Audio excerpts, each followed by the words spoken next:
Hello viewers, Mastering English আন এটা ভিডিঅ'লৈ সকলোকে স্বাগতম জনাইছো।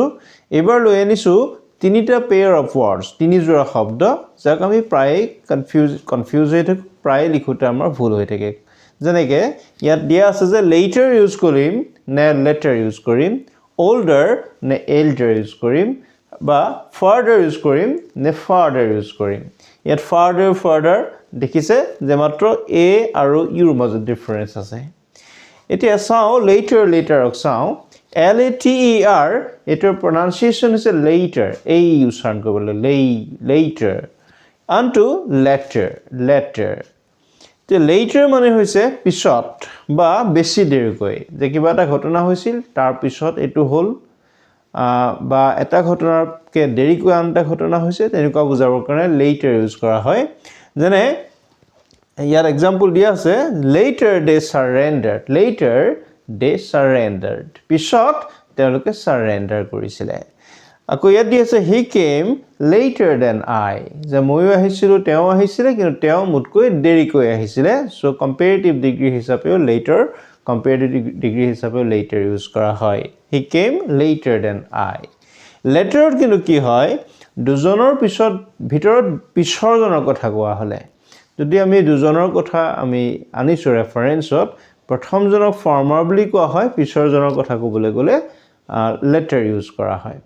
সো ফৰ্মাৰৰ অপোজিট হিচাপে later ব্যৱহাৰ হয়। ইয়াৰ এক্সাম্পলত আমি চাও Rajiv and Ron are friends দুজন ফ্ৰেণ্ডৰ কথা কোৱা হ'ল Rajiv and Ron are friends। ইয়াত প্ৰথমতে আমি কাৰ কথা কৈছো Rajiv পিছত আমি উল্লেখ কৰিছো Ronৰ কথা।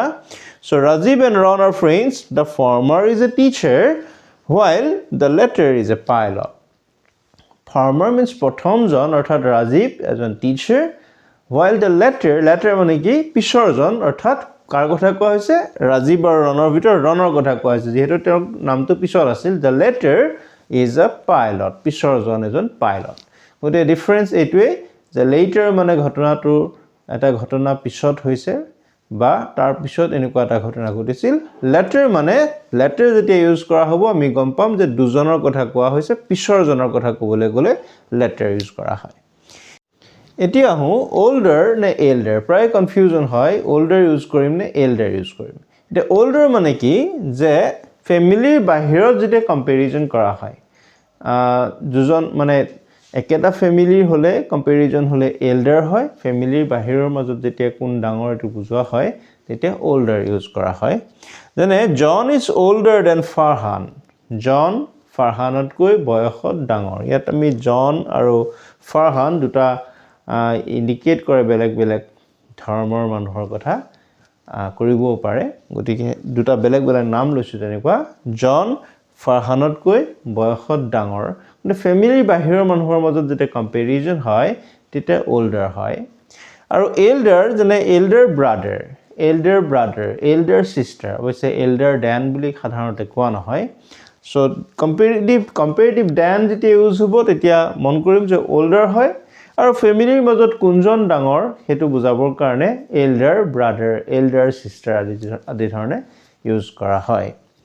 শেষত আহো farther সব farther আছে FAR further আছে FUR pronunciation একে কিন্তু ডিফাৰেন্সটো কি যে farther বুজাইছে বেছি দূৰলৈ মানে আৰু বেছি দূৰলৈ যোৱাটো বুজাইছে farther কিন্তু further তাৰ পিছত কি হল বা আৰু বেছিকে কিবা এটা ঘটনা ঘটিছে নেকি এনেকুৱা ধৰণৰ বুজাবৰ কাৰণে farther ইউজ কৰা হয়। এক্সাম্পল চাও he went farther into the forest তেওঁ ফৰেষ্টত আৰু বেছি দূৰলৈ গুচি গৈছিলে।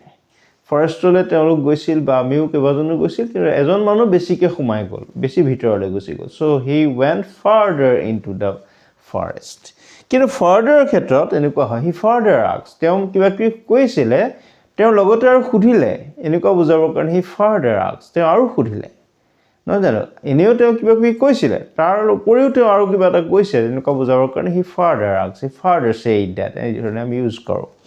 আৰু এটা এক্সাম্পল দিছো they refused to answer any further question মানে কিবা কি প্ৰশ্ন সোধা হৈছিল তেওঁলোকে উত্তৰ দিছিল তাৰ পিছত কৈছে যে আমি আৰু উত্তৰ নিদিও they refused to answer any further question। গতিকে further FARTHER further আচলতে এটা ফিজিক্যাল ডিস্টেন্স বুজায় যে ইমান দূৰলৈ গৈছে বেছি দূৰলৈ সোমাই গ'ল এই ধৰণৰ বুজায় কিন্তু FURTHER কোনো ফিজিক্যাল ডিস্টেন্সটো বুজায় আৰু পিছত ঘটনা এটা হৈছে আৰু বেছিকৈ হৈছে এই ধৰণে বুজাবৰ কাৰণে FURTHER ফাৰ্দাৰ ইউজ কৰা হয় গতিকে নিশ্চয় আমাৰ এই কনফিউজনবিলাক দূৰ হৈছে যে আমি লেটাৰ ইউজ কৰিম নে লেটাৰ older নে elder farther নে farther নিশ্চয় দূৰ হৈছে এনেকুৱা ভিডিঅ' পাবৰ কাৰণে আপোনালোকে সাবস্ক্ৰাইব কৰিব যদি ইউজফুল পায় লাইক কৰিব আৰু শ্বেয়াৰ কৰিব থ্যাংক ইউ এভৰিৱান